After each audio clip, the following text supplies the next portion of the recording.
Welcome to the Trinities podcast, where we explore theories about the Father, Son, and Holy Spirit. Do you love God enough to think about Him?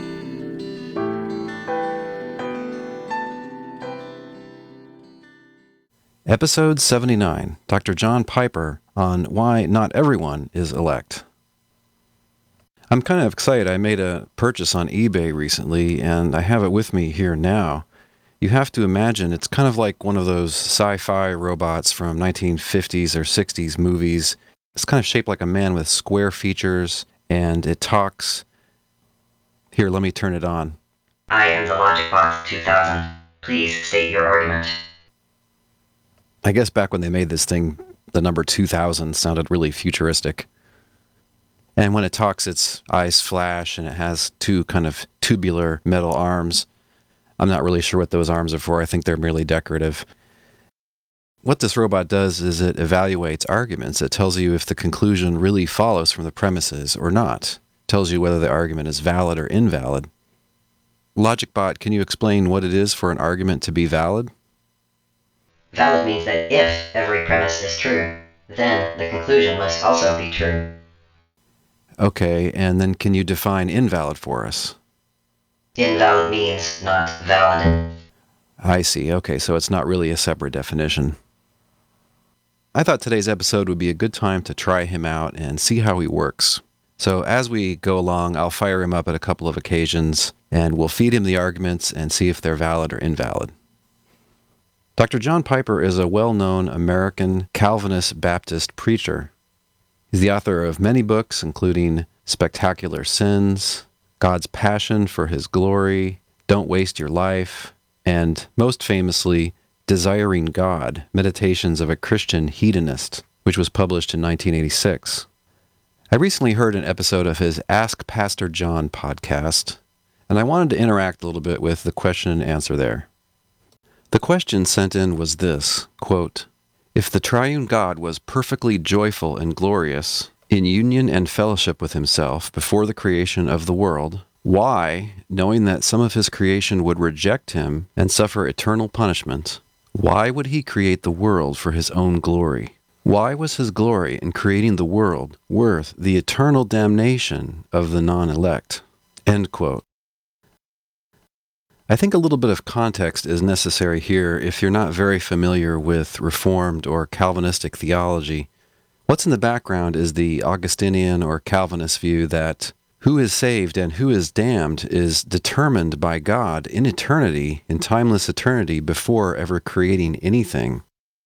Some are saved and some are damned because only some are chosen in timeless eternity by God to be saved.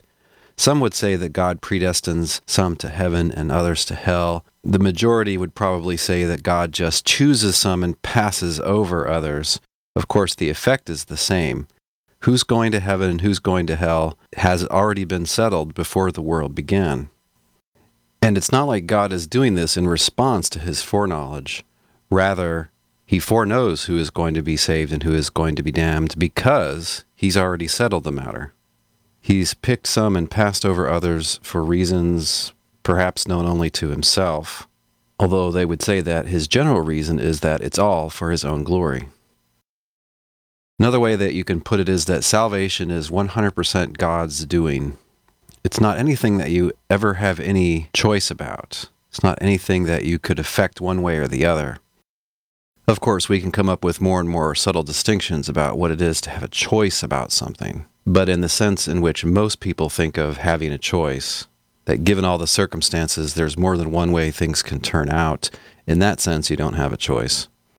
So to paraphrase the question, it is, if God is perfectly good, what could possibly motivate him to not pick everybody?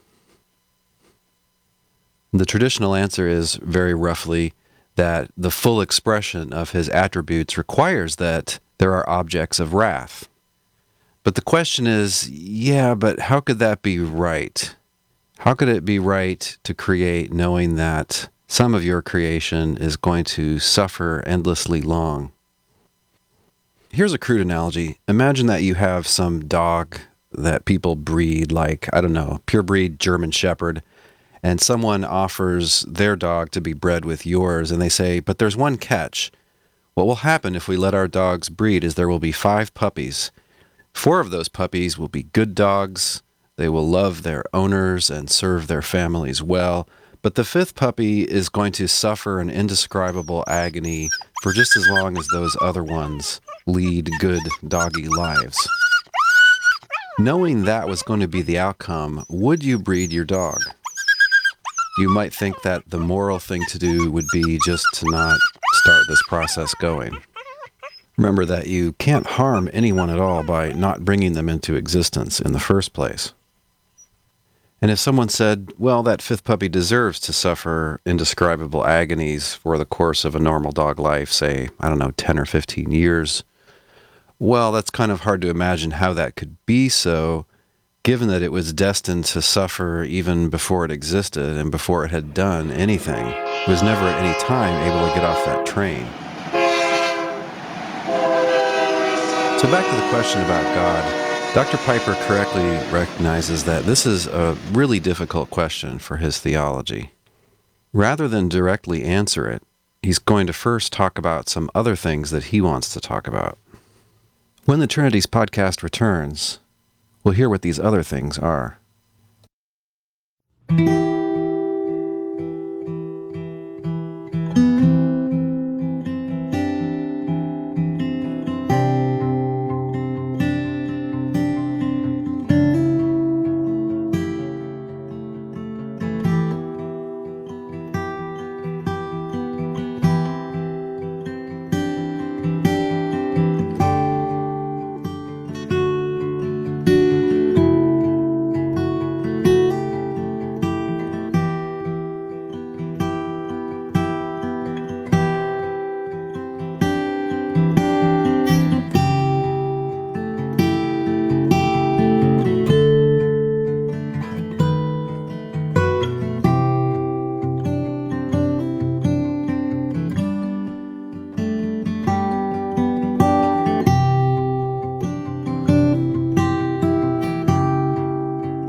Well, that's about as heavy as they get. Let me make sure that we lay the foundations for the question and the answer.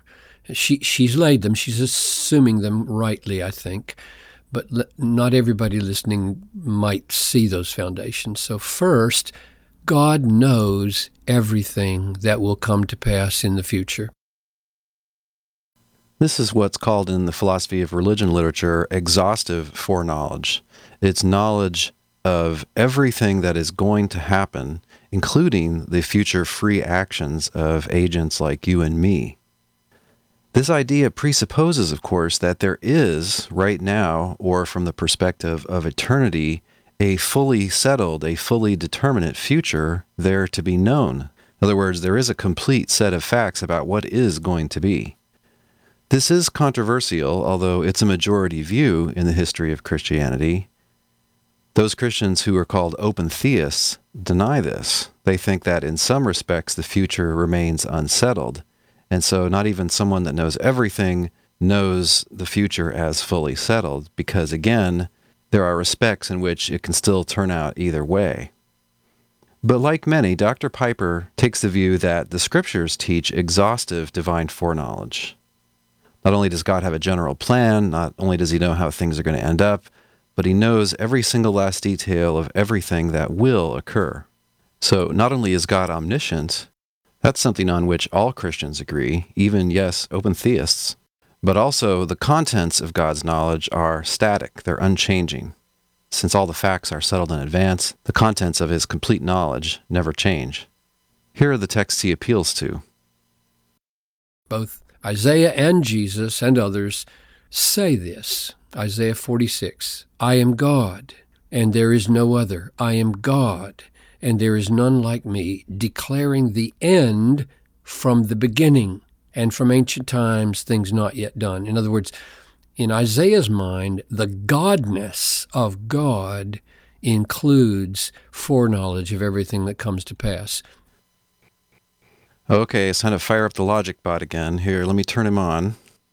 I am the LogicBot 2000. Please state your argument. Let me feed him the argument now. God knows how history begins. God knows how history ends. Therefore, God has exhaustive foreknowledge of every last occurrence in the course of history. Your argument is invalid. Ah, well, okay, good to know. I see his point. His point is that a person would be consistent in affirming both of the premises and yet denying the conclusion. Well, then the premises don't imply the conclusion. And then also in reading Isaiah, Dr. Piper seemed to make this argument. Are you ready, LogicBot? Please state your argument. God foreknows some future events. Therefore, God foreknows all future events. Your argument is invalid. Okay, 0 for 2. So Isaiah doesn't say that God has exhaustive foreknowledge in the sense that we explained, and that God has that kind of foreknowledge doesn't follow from anything that Isaiah says. At least, not the parts that Dr. Piper has quoted for us. But he has more texts. Jesus says the same thing about himself. He says, when he's predicting the betrayal by Judas, he says, I am telling you this now, before it takes place. This is John 13:19. I am telling you this now, before it takes place, that when it does take place, you may believe that I am. Now, most translations say that I am he, but it's just that I am, and the echo is I am who I am, Jesus claiming to be divine here, and the evidences of his divinity is that he knows the future acts of responsible human agents like Judas. Well, as we saw back in episodes 61, 62, 63, and 66, there are some strong reasons to translate, as many versions do, I am he. But there are some arguments going past really quickly here. Let's slow down and feed them through the LogicBot and see what happens. LogicBot, please evaluate this argument. Jesus foreknows someone's future free action. Therefore, Jesus is divine. Your argument is invalid. Right, yeah, that doesn't follow. If God knows future free actions, then he could just tell a prophet, and then the prophet too would foreknow those free actions, but that wouldn't make the prophet God. That wouldn't make the prophet divine. So for instance, if God tells Moses that Pharaoh is going to freely decide not to let the Hebrews go, and now, based on God's testimony, Moses knows that Pharaoh is going to, in the future, freely sin in that way. Yeah, but it wouldn't follow that Moses was God. Now, whenever you have an invalid argument, you can always turn it into a valid argument by adding one or more extra premises. LogicBot, Jesus foreknows a future free action. Anyone who foreknows a future free action is divine. Therefore, Jesus is divine. Your argument is valid. Ah, good. Finally, a valid argument. But this is not an argument that should persuade us because, as we've already seen, the second premise is false. The entire argument, then, is what logicians call unsound. It's valid, but has a false premise. No one should be persuaded by an unsound argument, even if it's a valid one. When the Trinities podcast continues, Dr. Piper lays some further foundations for answering the question that we started with.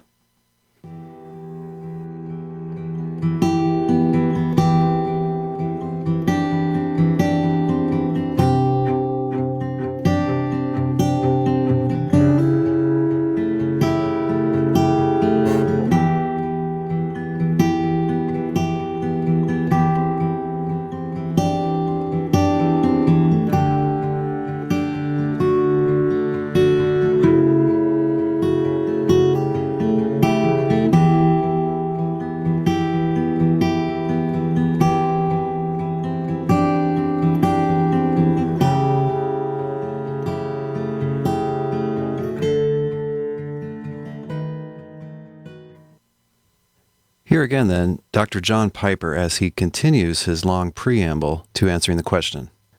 There's a particular word here that he wants to emphasize, and I've added a little clue or two to help you notice which word that is. So that's the first foundation that needs to be laid. Yes, God foreknows everything that comes to pass, and he foreknew everything before he created everything, what would come to pass, and that's why the question is so relevant. Second foundation, God knew that sin would enter the world, and he planned for redemption before there was a world. And we can see that in passages that talk about grace being planned for sinners before there was even a world where there was sin that needed grace. Ephesians 1:4, God chose us in him before the foundation of the world.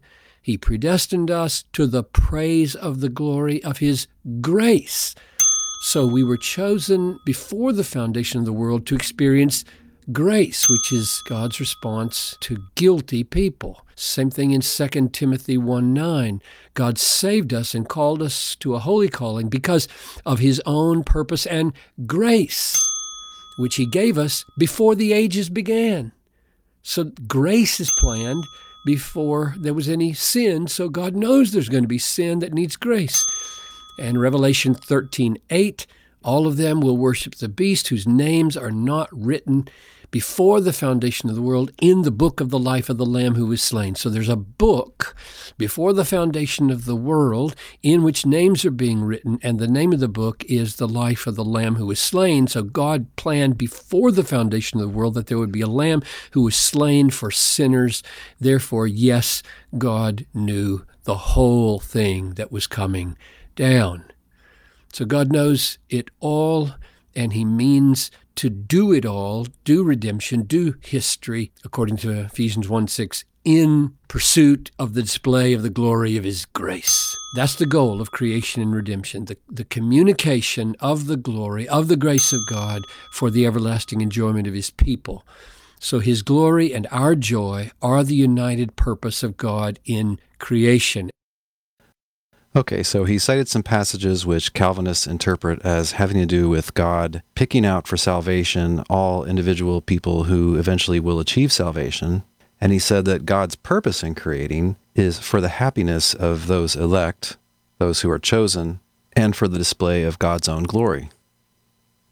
But of course, this is all preamble. This is all just warming up. We haven't actually answered the question that we started with. And now the question that was asked is, why would God move forward with this plan in view of the millions of people who will not be saved but suffer eternal conscious torment? And Leah is right to ask it this way because hell is real and terrible. And Jesus taught that it was real, and the apostles taught that it was real. A little glimpse would be Revelation 14:11, where John writes of the devil and his angels, and those who do not believe will be in hell, the lake of fire. The smoke of their torment goes up forever and ever, and they have no rest day or night. So it is torment, and it is endless, and it is day and night. So God knew that that would happen. Okay, so we're still waiting for the answer, which is finally going to come up in just a minute, but what's going on here so far? I think part of what's going on, honestly, is a bit of misdirection. If you're wanting to know why it is that God would pass over these people before they had ever done anything and thereby damn them to eternal conscious suffering, what he's saying is, yeah, but look how good God has been to us. He's been so gracious to us Christians. Well, sure. But that's just changing the subject to something that's a lot more pleasant to think about. So he wants to say that God's purpose is for the happiness of the elect, Christians who end up with eternal life, and also the display of the glory of his grace. Look how gracious it is. You could just imagine the inhabitants of hell saying, that's easy for you to say. But displaying the glory of your grace doesn't obviously require that anybody be punished. You might think, well, it would most display God's grace if everyone were saved.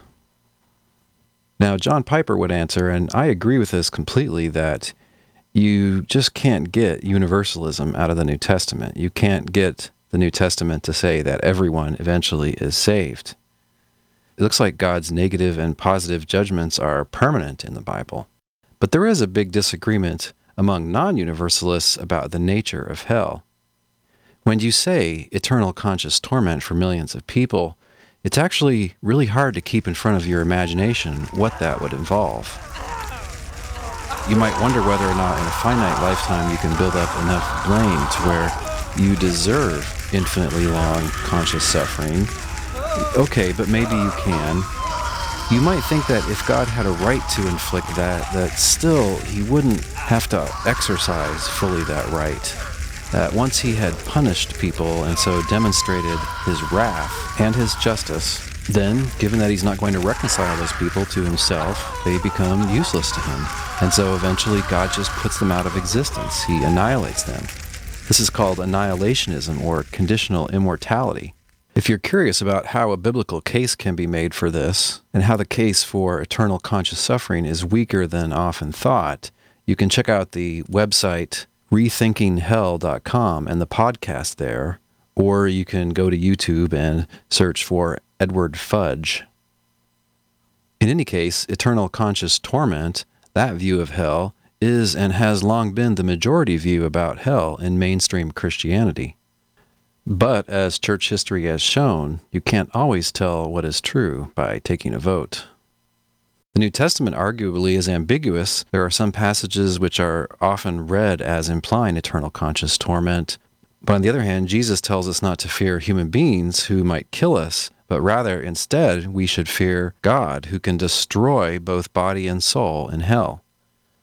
Going back to my dog breeding example, you can see how the case with God and damnation is worse than that. The outcome is not just one of 5, but it's possibly a majority of the human race. Not only is it a majority, but it's millions, possibly billions of people, and they're damned to utter hopelessness, utter despair. And why? Well, the answer is in Calvinistic theology that they deserve it. As I said, that's hard to see how that could be, given that they never had any option of not turning out that way. But in any case, we finally got down to the answer that Dr. Piper is going to give to the question. When we come back, the answer we've been waiting for.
The text that I think comes closest to answering Leah's question is Romans 9:22-23, and it goes like this. What if God, desiring to show his wrath and to make known his power, has endured with much patience vessels of wrath prepared for destruction? And then here's the key explanatory purpose clause. He does that. He endures vessels of wrath in order to make known the riches of his glory for vessels of mercy, which he prepared beforehand for glory. So if I understand this passage, Paul is saying, and this is the key sentence, God endured for a season the unbelief and rebellion of those who reject him, so that his wrath and power would be justly displayed in their punishment, so that those who do believe will see the glory of his grace more fully in relation to the justice of his wrath. Why would God move forward with this plan to communicate his grace at such a cost? The only thing I know to say is we must trust God's infinite wisdom in this. He has done all things well. The judge of all the earth will do right. Okay, so the reasoning here seems like it's fairly easy to understand. It's something like this. Hang on a second, let me turn the LogicBot back on. I am the LogicBot 2000. Please state your argument. God never does any action which is intrinsically wrong. God unilaterally caused someone to suffer eternally who at no time and to no degree is able to do other than she actually does. Therefore, it's not the case that it's intrinsically wrong to unilaterally cause someone to suffer eternally who at no time and to no degree is able to do other than she actually does. Is that a valid argument, LogicBot? Your argument is valid. So far, so good. But now, it's clear that one can't accept all three of those statements that I just said, but one might turn it around and argue like this. God never does any action which is intrinsically wrong. It is intrinsically wrong to unilaterally cause someone to suffer eternally who at no time and to no degree is able to do other than she actually does. Therefore, it's not the case that God unilaterally caused someone to suffer eternally who at no time and to no degree is able to do other than she actually does. LogicBot? Your argument is valid. Okay, so we've got two valid arguments here, and we can't accept both of them. That would be inconsistent. So, LogicBot, what should we do? The LogicBot 2000 cannot answer that question. Right, so this isn't a matter of logic. This is a matter of reasons or evidence. And so the way to decide between these two arguments is to ask this: which do we have more reason to believe? Do we have more reason to believe that it's intrinsically wrong to unilaterally cause someone to suffer eternally who at no time and to no degree is able to do other than she actually does? Or do we have more reason to believe that God unilaterally caused someone to suffer eternally who at no time and to no degree is able to do other than she actually does? Well, what is the evidence for each of these? The evidence for that second one is a Calvinist or Augustinian reading of the Scriptures, especially Romans chapter 9, like Dr. Piper explained. The reason for the other premise, that it's intrinsically wrong to damn somebody forever when they were never able to avoid anything that they've done, that premise you might just think is self-evident, like it just seems obviously true when you think about it.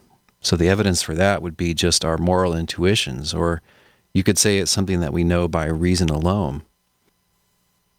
So which reason is stronger? You might think that both reasons are pretty darn strong. If you in general have a low opinion about moral intuitions, then that might take down the one about its being intrinsically wrong. But on the other hand, if you find an interpretation of Romans chapter 9 and other passages that don't imply that God is damning people in eternity, not based on anything that they will do or might do, then this would reduce your confidence in the other premise. And so you would probably accept as a whole the second argument and not the first. So granting the inspiration, even the infallibility or inerrancy of the Bible, is there another way that you might read Romans 9? Well, there sure is. And one thing that maybe you noticed when Dr. Piper was reading those two verses was the phrase, endured with much patience. Now, why would God have to put up with or patiently endure something that he had eternally chosen for his own reasons? You have to endure something that you didn't do, that was put there against your will, and now you're allowing it to stay that way. You don't endure your own unconditional plan for the world. That doesn't make any sense. And when you look at the whole chapter, you'll see it's not at all obvious that it has to do with the eternal salvation of individuals. Oh, it's about God choosing and passing over people, all right. But what's at issue is the status of God's chosen people, Israel, in the New Testament era. Now, he does give examples regarding the fate of individuals, that is, what happens to individuals. There's the example of Esau and Jacob, that God has passed over one and picked the other for a certain purpose, but it's not implied there that the one who's passed over is eternally damned. It's just that God is free to pick people for special purposes. At no time did he promise that life would be fair, that everyone would get the same circumstances or enjoy the same blessings. Now, when you come to the example of Pharaoh, and Paul here quotes from Exodus 9:16, many translations of this verse here in the book of Romans, God says to Pharaoh, I have raised you up for this very purpose, that I might show you my power and that my name might be proclaimed in all the earth. That, at least if you come to the text with Augustinian concerns, makes it sound like God in eternity decided that he was going to use the Pharaoh as a vessel of wrath. And that's the reason God created him, so that he could punish him. Well, be careful now. For one thing, some of the texts say that the Pharaoh hardened his own heart. It also says that God hardened it, but maybe those two are compatible. More to the point, though, if you go and look at Exodus chapter 9, you'll see that the immediate context there has to do with the seventh plague that God is raining upon the Egyptians. And in Exodus 9:16, for instance, in the New Jerusalem Bible, God says to Pharaoh, but I have let you survive for this very reason. Other translations will say raised up, or for this reason I spared you. Raised up, that is, from the sickbed. In other words, God is saying, I've kept you alive now for this purpose, so that I can show my power in what I'm going to do to you. Well, that's quite a bit different than creating somebody to go to hell. For all that's said here, it could be that God was open-minded about the fate of this Pharaoh, but that through the Pharaoh's sins, God finally decided that, okay, buddy, you're out of chances. My grace is used up now, and now you're only fit for punishing. That's consistent with everything that's said here. So going back to Paul now, even in the case of Pharaoh, it's not clear that the issue is God choosing or passing him over for salvation. He is saying that God chose Pharaoh to display his wrath. Well, you can do that if you're God. It's not like he's being unfair or breaking any promise. Pharaoh had been pretty naughty. Again, when you look at the end of the chapter, you see that the point has to do with the Jews and the Gentiles. It's this collective question that's at issue in Paul's mind throughout the whole chapter, even though he's giving individual examples. Here are some helpful comments on Romans chapter 9 by theologian Jack Cottrell in his essay called The Nature of Divine Sovereignty. Quote, it is true that the passage teaches that God makes some unconditional choices. Quote, therefore God has mercy on whom he wants to have mercy, and he hardens whom he wants to harden. End quote. Romans 9:18.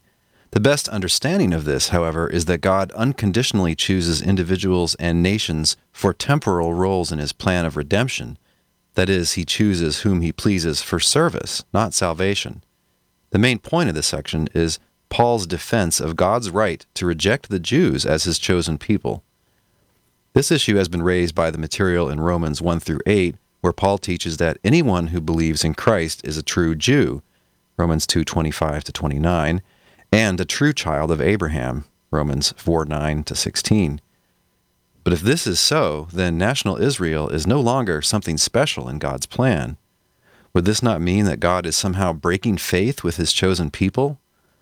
Paul's answer to this question is that a sovereign God can choose whomever he wants to serve him and to help him work out his purpose of making grace available through Jesus Christ. He can also sovereignly reject whomever he pleases. If he wants to choose Isaac over Ishmael for this purpose, that is his prerogative. This is the way it was with his initial choice of Israel. The same applies to his decision to set them aside. It is his right to do so. Besides, it is not as if he were rejecting them individually for salvation. He is simply setting them aside collectively, as a nation, as far as their service of preparation is concerned.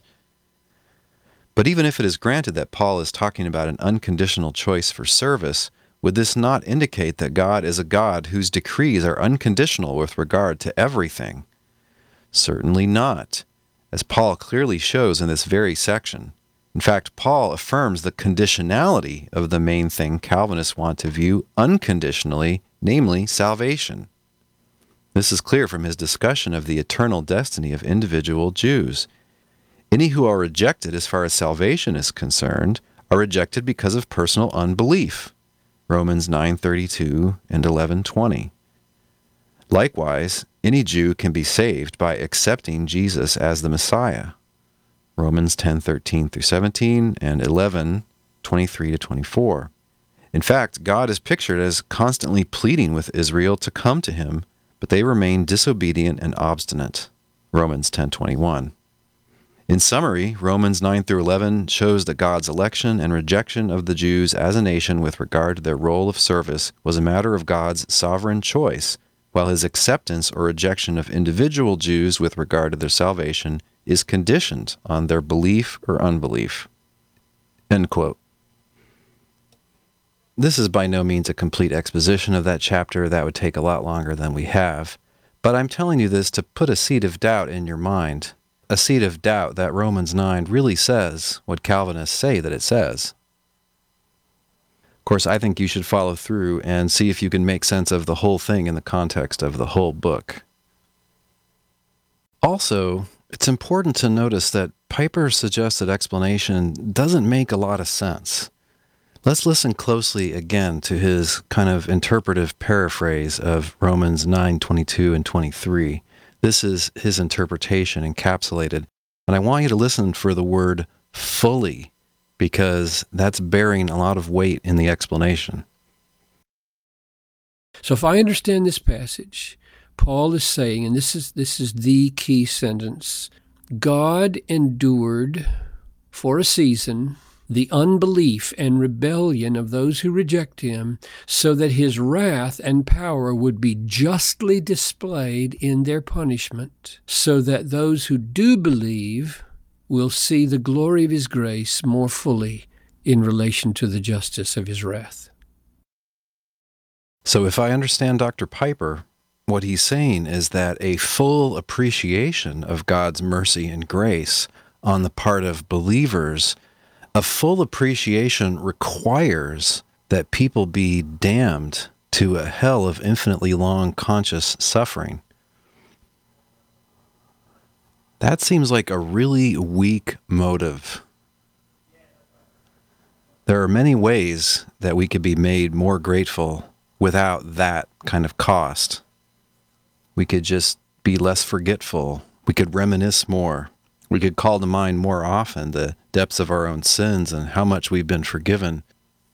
I just don't think I don't think anybody needs that to most fully appreciate the grace that's been given to me. Go back to my dog example. You might think that it enhances the lives of the 4 dogs to know that there's this other dog suffering. They might say, oh, I'm glad that's not me. Maybe they would even say, I deserve that, but whew, thank goodness I'm not getting what I deserve. How much is that going to make their life better? Well, a teensy little bit. It might make it a little bit more enjoyable. It's hard to say whether it would enhance their life at all overall, because it would be accompanied by a real horror at the fate of this other poor dog.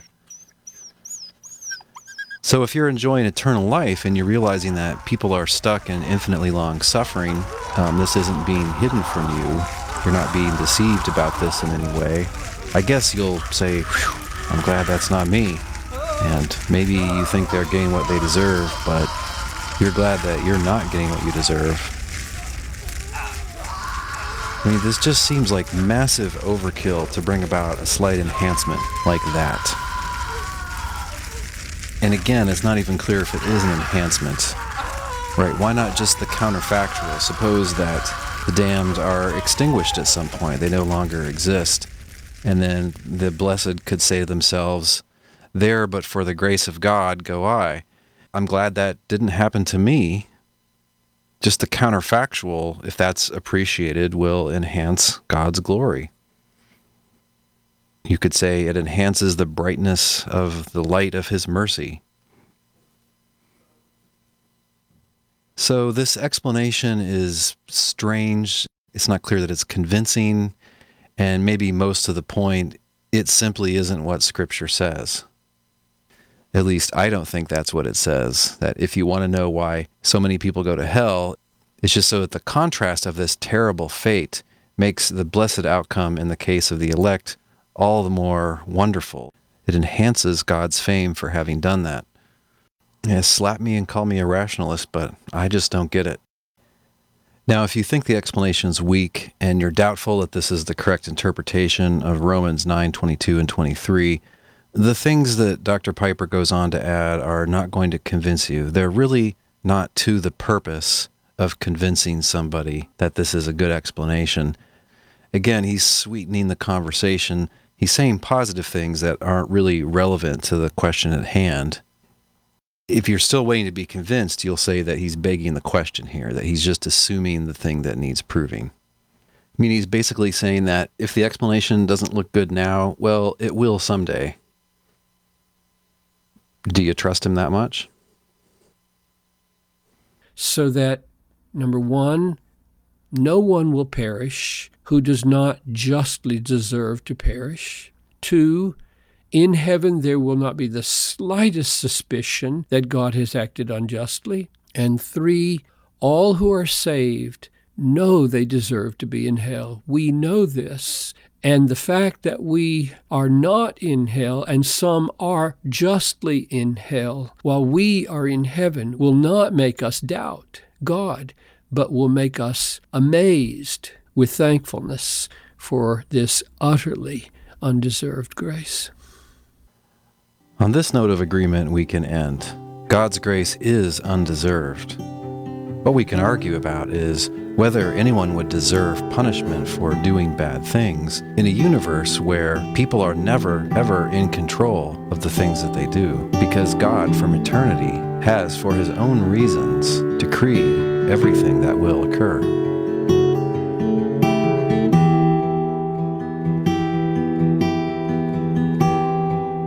Thanks to Josh Woodward for this week's thinking music. It's a song called Under the Stairs. It's from his album called Breadcrumbs. You can find more of his music at joshwoodward.com. Do you enjoy listening to the Trinities podcast? There are 4 ways you can show us some love in return. First, share the blog post for this episode on whatever social media you use, such as Facebook, Twitter, Tumblr, or Google+. Second, you can leave us a rating and a brief review in the iTunes Store and at Stitcher.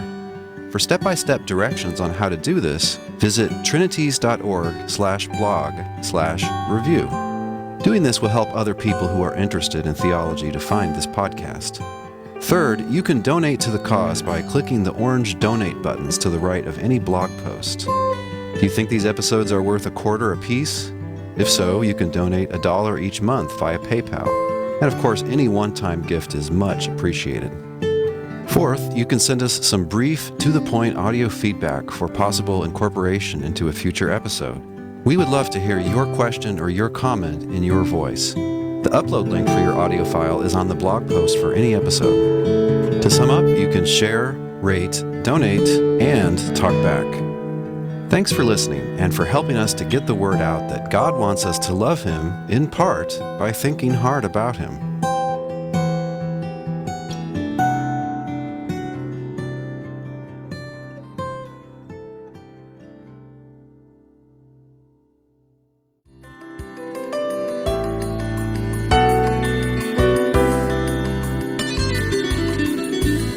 Thanks for listening. We'll see you online at trinities.org. Till next time, don't forget to love God with all your mind.